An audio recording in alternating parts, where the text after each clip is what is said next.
salaamaaleykum wa rahmatulah barakaatu mbokk yi ñu ngi leen si rawat ñu ne leen jàmm yéen ci Guyassar TV tey la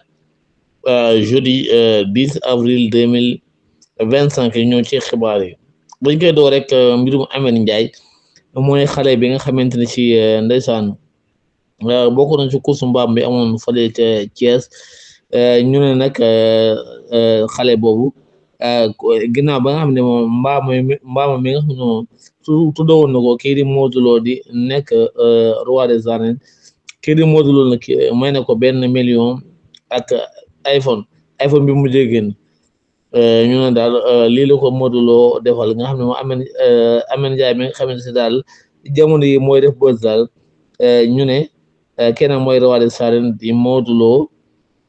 defal na ko teranga 1 million la ko jox yoo xam ne moom teg na ci iPhone yooyu mujjee génn Guyassar TV salaamaaleykum